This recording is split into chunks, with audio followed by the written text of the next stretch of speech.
Some games for the PlayStation VR don't really impress me as they are just 3D games that claim to be VR. But not all are a pile of shit, and that includes this one, Astro Bot. Now most people would have heard of this, and probably own it too. But for those who haven't, then this may be something you should get. But, is it any good? Well, let's have a little look. At the hub screen you can look around to see there are 5 worlds to visit. There's a challenge world, and the Astro ship. Each world will have 4 stages and 1 boss level. You play as a tiny robot that needs to rescue all of the bots that are trapped in each stage. Some will be obvious and some will be very well hidden. Sometimes you may have to look behind you or around corners to spot them. If you listen carefully you may hear them calling out. When you do find one, you just need to hit them to set them free. There's only a couple moves you can perform, and they are the punch and jump. You can also use your boosters and your feet to slow your descent, or you can use them to kill enemies below. This is something that I used a lot, especially with the spiky baddies. You can hold down the punch button to charge up a spin attack. This is useful when there's lots of enemies nearby, but you can get caught out while charging up. Some stages require a tool to get through. This may be a grappling hook which can pull down walls, pull enemies out of the way, or it can be used as a tightrope to get to another platform. There's a water cannon that makes flowers grow into platforms, a flashlight which activates switches, blinds enemies or reveals hidden platforms, and the shurikens which chops up webs or creates a temporary platform to jump on. You can collect coins to spend at the Astro ship. You can find extra coins hidden in breakable objects and coloured cubes in the levels, and by destroying enemies. Obviously with this recording you're not going to see the depth in this game, but I can assure you there's plenty of it.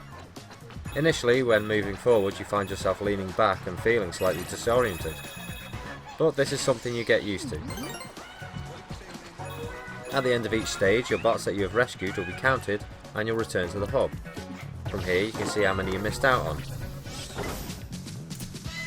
But the handy thing is, they are all in order of how they appear in the stage. So if the third one is missing, then you'll know it isn't too far away from the second one you rescued. But it's still a case of searching for it, and in some later stages it's very hard to spot.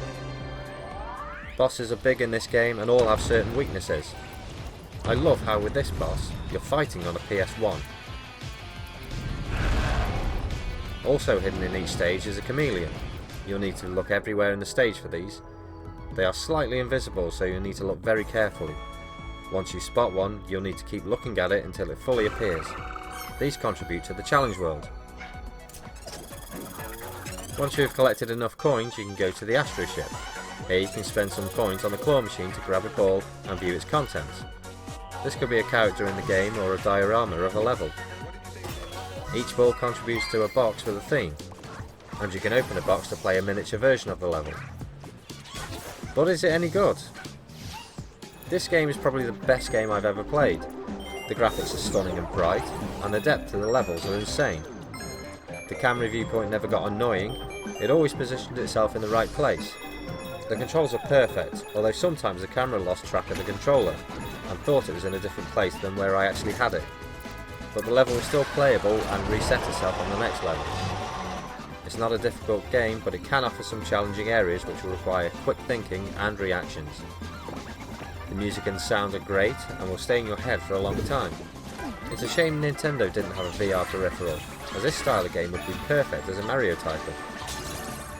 This is a must-have for anyone who owns a VR headset, or someone who's thinking about getting one. It's a lot of fun and very addictive.